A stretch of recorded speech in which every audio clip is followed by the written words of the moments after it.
주간 휴관을 마치고 집으로 돌아오면서 생각했습니다. 내 집이 최고다. 젊었을 때 50일 넘게 세계 여행을 한 적이 있었습니다. 여러 나라를 다니면서 많은 것을 보고 많은 것을 듣고 경험했습니다. 또 여러 교회에서 예배도 드렸습니다. 돌아오면서 느끼는 게 있었습니다. 역시 내 나라가 최고고 내 교회가 최고고 내 집이 최고다 라는 생각을 했습니다. 집을 소중하게 여기는 것은 인간뿐만 아니라 짐승들도 마찬가지입니다. 전라남도 진도에 가면 300km를 달려 집으로 돌아온 백구상이 세워져 있습니다. 1993년 대전으로 팔려간 백구는 7개월이 지난 같은 해 10월 300km가 넘는 거리를 달려와 고향 집으로 돌아왔습니다. 탈진한 모습으로 돌아온 이 백구는 주인 박복단 할머니 품에 뛰어들었습니다. 여기 집이란 무엇일까요? 하우스, 건물이 아닙니다. 홈, 가정이죠. 사랑하는 아내가 있고 남편이 있으며 부모가 있고 형제가 있는 곳, 홈, 가정, 이것이 집입니다. 시인은 오늘 본문 첫 부분에서 만군의 여호와여 주의 장막이 어찌 그리 사랑스러운지요. 내 영혼이 여호와의 궁정을 사모하여 쇠약하며 내 마음과 육체가 생존하시는 살아계시는 하나님께 부르짖나이다 라고 말하고 있습니다. 장막이란 무엇입니까? 잠깐 머물다가 다른 것으로 이동할 수 있도록 편리하게 만들어놓은 거처지요. 장막이 아무리 대단하다 할지라도 고급 나무로 또 대리석으로 소재로 만든 건물에 비하겠습니까? 그러나 시인은 그 장막이 너무 사랑스럽고 사모하며 그의 영혼이 쇠약하여 그의 마음과 육체가 살아계신 하나님 앞에 부르짖는 그런 대상으로서의 장막을 노래하고 있습니다. 왜 장막이 사랑스럽고 영혼이 쇠약하고 마음과 육체가 정말 부르짖는 대상이 될 수가 있을까요? 주의 장막이 무엇이기래? 주의 장막은 하나님이 계신 곳이기 때문에 시인은 그렇게 그의 영혼이 쇠약하고 그의 육체와 마음이 부르짖는 대상으로서의 사모하는 장막이 될 수가 있었던 것입니다. 오늘 사랑하는 성도 여러분, 이 자리에 여러분들 폭염을 무릅쓰고 원근 각지에서 이곳에 왔습니다. 건물이 좋아서일까요? 시설이 좋아서일까요? 아니옵시다. 이곳에서 살아계신 하나님을 만나고 주의 안에서 형제 자매가 된 가족들을 만나는 그 기쁨을 가지고 그 기쁨을 누리려고 원근각지에서 폭염을 무릅쓰고 이 자리에 참여하신 줄로 믿습니다. 사람이 힘들면 집이 그립습니다. 힘들수록 집이 그리워집니다. 미국의 작가 리 캐롤이 지은 집으로 가는 집이라고 하는 그 책이 2014년도에 출간됐는데 그 내용을 소개한 글을 보면 집으로 가는 길은 삶에 지친 한 남자가 진정한 집을 찾아가는 여정을 흥미있게 그린 책으로 여기서 말하는 집이란 우리 모두가 맨 처음 떠나온 바로 그곳이자 끝내 돌아갈 곳을 뜻한다 라고 소개하고 있습니다. 그 작가가 말하는 집은 우리의 영원한 집, 우리의 본향, 하나님의 집을 의미한다고 볼 수 있습니다. 오늘 우리는 본문에서 감당하기 어려운 인생의 여러 가지 어려움과 시련, 고통스러운 문제를 당하여서 하나님을 찾는 사람의 모습을 발견합니다. 이 시는 다윗이 그의 사랑하는 아들 압살롬으로부터 반역을 당해서 생명의 위협을 당하고 예루살렘을 떠나 맨발로 피난길에 들어선 그 다윗의 처절한 마음 뿐만 아니라 다윗과 함께 동행했던 레지파 고라 자손들이 예루살렘 성전에서 봉사하던 일을 사모하는 심정이 잘 나타나 있습니다. 그들의 가장 간절한 소원은 어서 속히 하나님 전에 나가 하나님 앞에 예배 드리는 일이었습니다. 3절에 보니까 우리 같이 말씀을 읽겠습니다. 나의 왕 나의 하나님 만군의 여호와여, 주의 제단에서 참새도 제 집을 얻고 제비도 새끼들 보금자를 얻었나이다. 주의 전에 참새도 제 집을 얻고 제비도 새끼들 보금자를 얻었는데 나는 그곳에 거처하지 못하고 나는 그곳에 깃들지 못하고 나는 그곳에 있지 못함을 한탄하며 주의 제단에 마음껏 거처를 정하여서 보금자를 들고 그곳에 드나들고 있는 참새, 제비가 너무 부럽다는 것이죠. 아마 지금 이 비참한 운명의 순간에 날개가 있다면 제일 먼저 가고 싶은 것이 바로 하나님의 전이었을 것입니다. 왜 그들이 이토록 성전을 사모했을까요? 어느 한 집사님이 병원에서 간암 말기라고 하는 진단을 받고 더 이상 치료가 불가하니 집으로 돌아가서 마음껏 먹고 싶은 것 먹고 하고 싶은 것 하시오 라고 하는 의사의 진단을 받고 집으로 돌아오다가 문득 발걸음을 옮겨 찾은 곳이 있었습니다. 그것은 어디였습니까? 한 건물 2층 세내여서 하나님 앞에 예배하는 예배당, 교회, 자기가 섬기던 교회였습니다.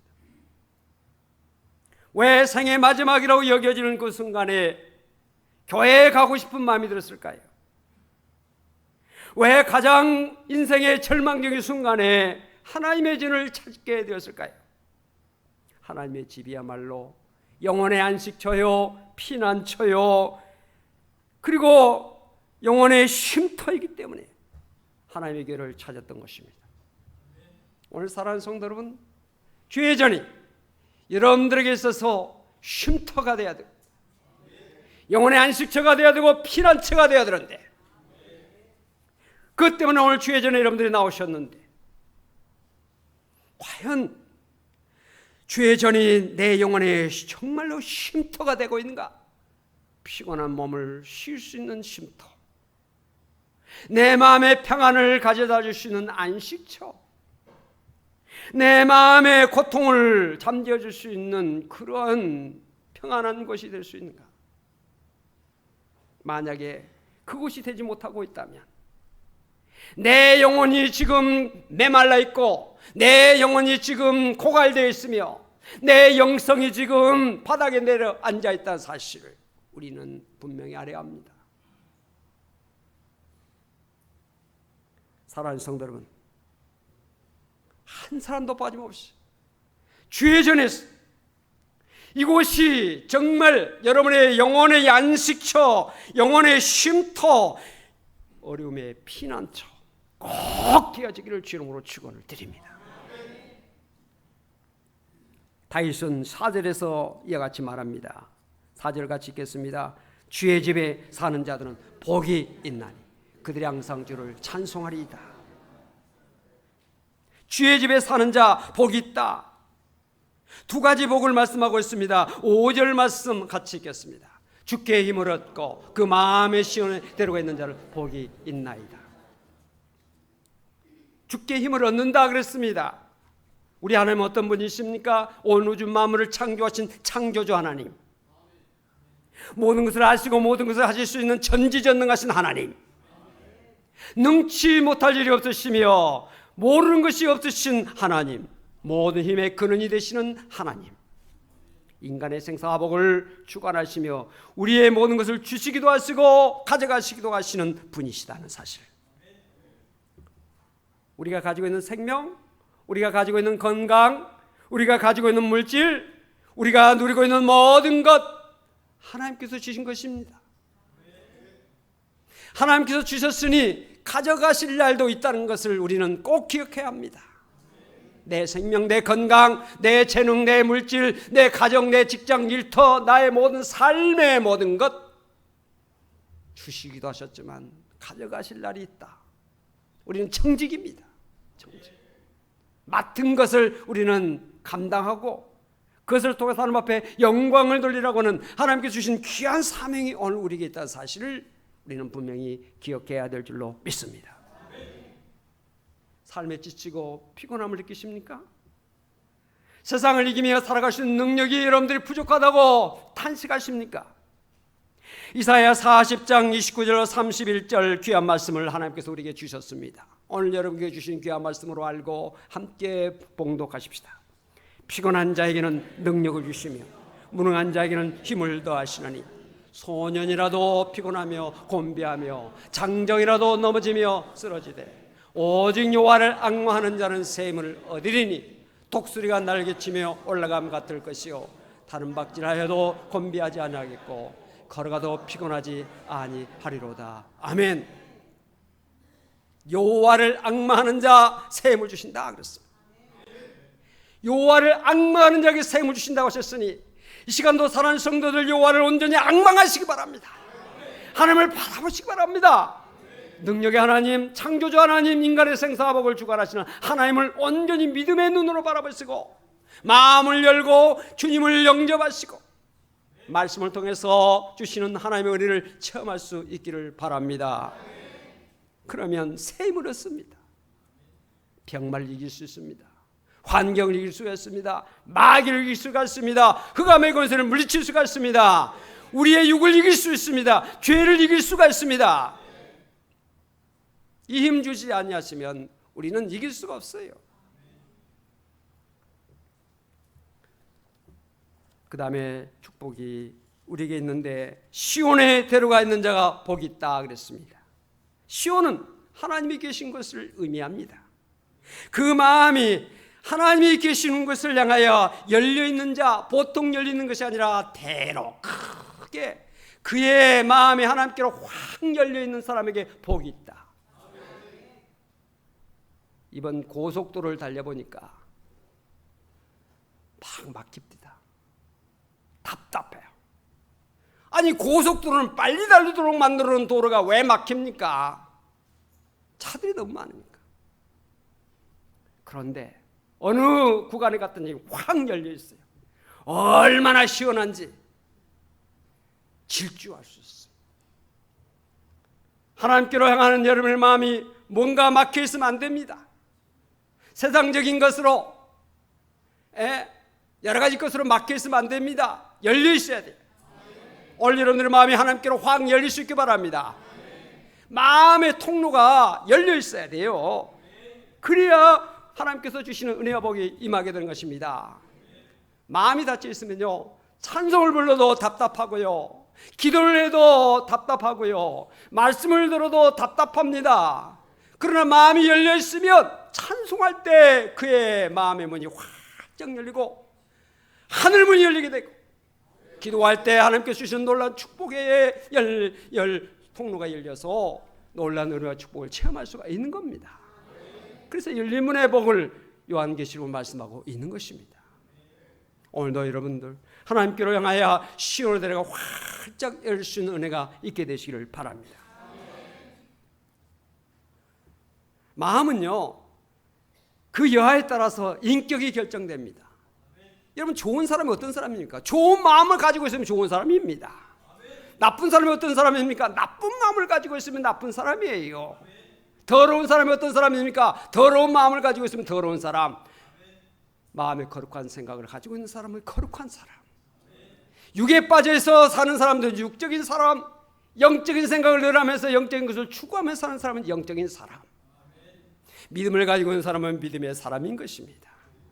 오늘 사랑하는 성도들 여러분들 마음이 항상 하나님을 향하여 열리고 믿음이 충만하고 성령이 충만하고 좋은 생각을 많이 하면서 여러분 마음이 항상 즐거움과 기쁨이 넘칠 수 있기를 바랍니다.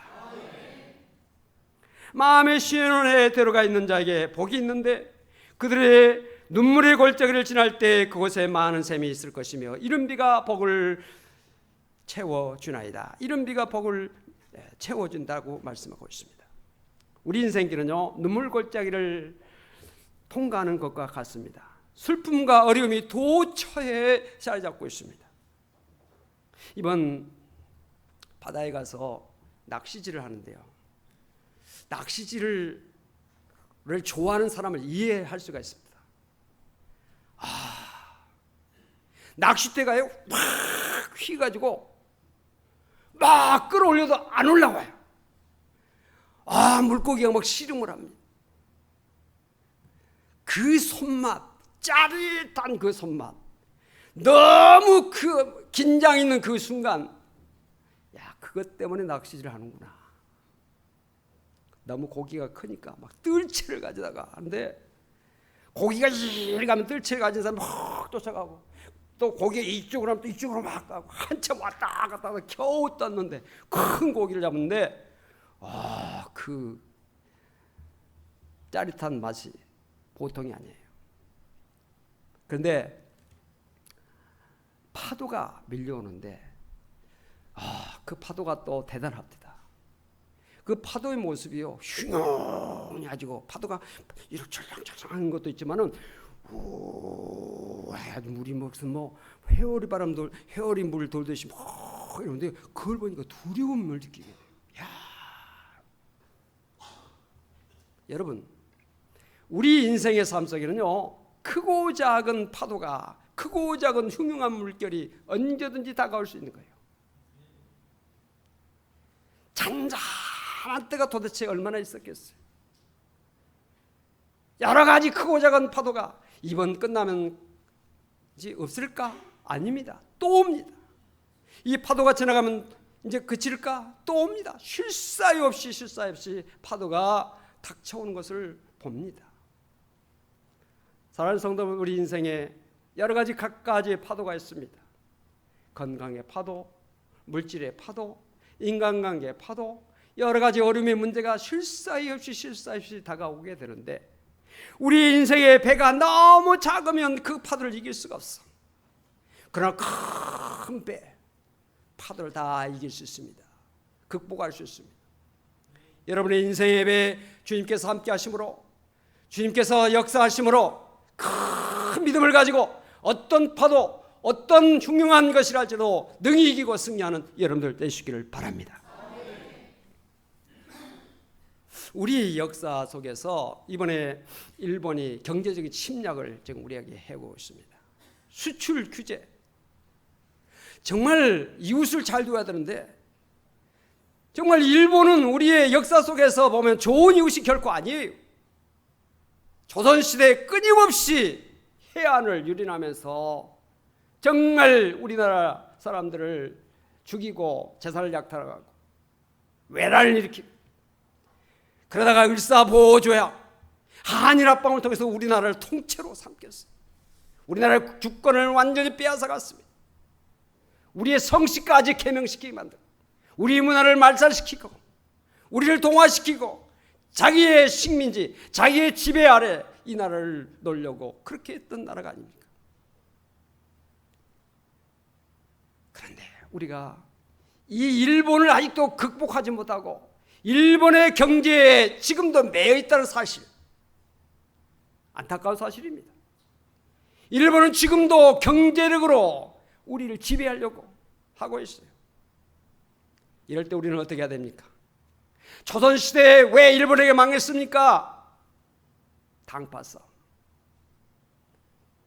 그 모든 것을 정치적으로 이용하려고 하는 그런 사람들 때문에, 자기의 이익을 위해서 나를 팔아먹은 사람들 때문에 이런 슬픔의 역사를 우리가 가지고 있지 않습니까? 오늘 이런 위기 때 우리 국민들이 여야를 막론하고 하나가 되어야 됩니다. 뭉쳐야 됩니다.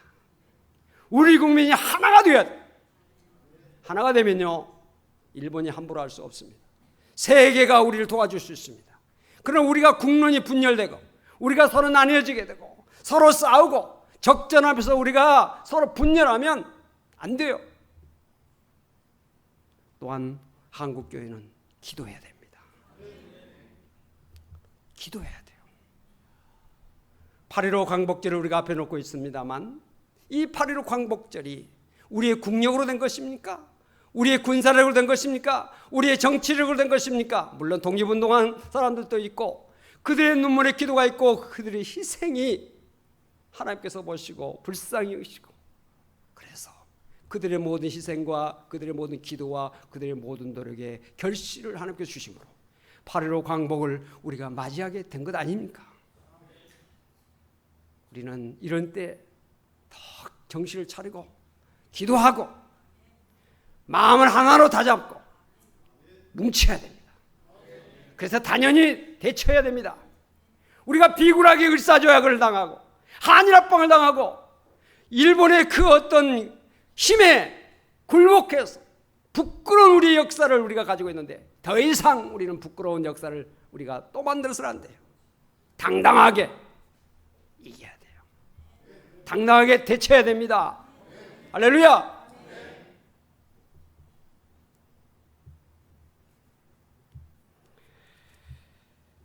반드시 하나님께서 도와주시고 역사해 주실 줄 믿습니다.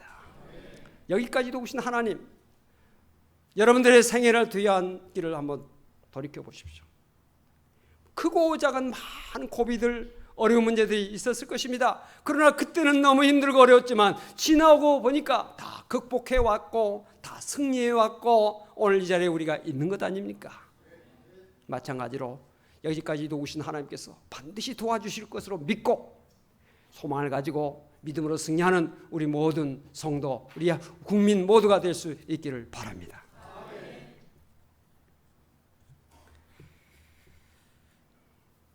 시온에 들어가 있는 자가 복이 있는데 눈물 골짜기를 지날 때 많은 샘을 만난다고 하는 말씀이 나옵니다. 메마르고 거치는 사막과 같은 세상길을 우리가 걸어가면서 많은 문제를 당하지만 많은 샘을 만난다고 하는 뜻은 무엇입니까? 문제 해결의 축복을 받는다는 뜻입니다. 여러분, 문제가 없을 때는 기쁨도 감사도 잘 느끼지 못하지만 문제를 당했을 때 그 문제가 해결될 때의 그 기쁨은 큽니다. 기쁨의 샘이죠. 하나님께서 함께 하시면 반드시 일마다 때마다 고비마다 하나님께서 도와주심으로 해결해 주시고 그 해결함의 그 기쁨이 우리 가운데 넘치게 될 줄로 믿습니다. 인생의 비바람이 치고 성난 파도가 밀려 닥쳐와서 우리의 삶을 뒤흔들 때 우리가 피할 것은 예수 그리스도 주님뿐이시다는 사실을 우리가 기억하고 믿음으로 우리의 개인적인 삶의 모든 파도, 교회적인 모든 파도, 이 사회의 모든 파도, 국가적인 모든 파도를 다 이기며 극복하는 우리 모두가 되어지길 바랍니다. 그들은 힘을 얻고 더 얻어 나가 시온에서 하나님 앞에 각기 나타나리다 말씀하고 있습니다. 힘을 얻고 더 얻어 나아가는 궁극적인 목적지가 어딥니까? 바로 하나님 앞입니다. 여러분, 우리는 하나님 앞에 사는 날을 늘 사모하며 사는 자가 되어야 될 줄로 믿습니다. 여러분, 왜 가정이 그립습니까? 왜 교회가 그립습니까? 교회는 하나님 나라의 그림자, 하나님 나라의 이 땅에서 체험할 수 있는 것이 교회예요. 그렇기 때문에 우리가 교회를 사모하고 주의를 사모하고 예배를 사모하고 하나님께 찬양하고 기도하는 것을 사모하는 자가 되어야 하나님 앞에서도 우리가 얼마든지 하나님을 찬양하고 영광 돌리며 하나님 앞에 기쁨의 삶을 살 수가 있다는 사실. 교회에서 예배드리고 교회에 나오는 것을 여러분들이 불편하게 생각하고 이걸 싫어하게 된다면 어떻게 하나님 앞에 우리가 서서 하나님 앞에 예배하며 하나님을 찬양하며 하나님 앞에서 우리가 살 수가 있겠습니까? 반드시 교회 생활은 우리의 생활 속에 큰 기쁨이 되어야 되고 반드시 교회 생활이 우리의 삶 속에 놀라운 하나님의 신비를 체험할 수 있는 장소가 되어야 됩니다. 예배 시간마다 기도할 때마다 찬양할 때마다 우리 마음에 기쁨이 넘쳐야 되고 말씀을 들을 때마다 우리의 영혼이 소생함을 느끼는 우리의 마음에 기쁨을 얻는 그런 시간이 되어야 될 줄로 믿습니다. 우리의 영원한 집은요 이 땅에 있는 것이 아닙니다. 영원한 하나님 나라에 있습니다. 저 멀리 배는 나의 시온성, 오 거룩한 곳 아버지 집, 내 사모하는 집에 가고자 한밤을 세웠네.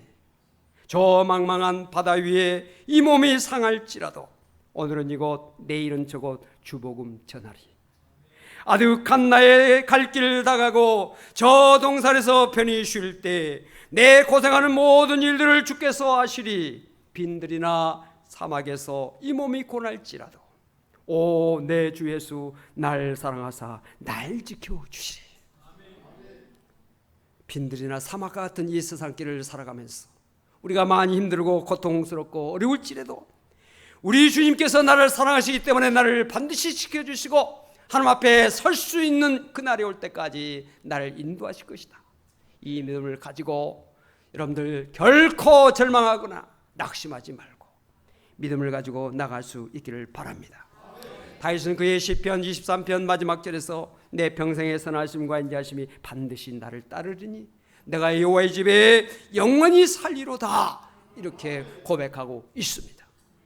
오늘 사랑하는 성도님들, 우리의 영원한 집은 하늘에 있습니다.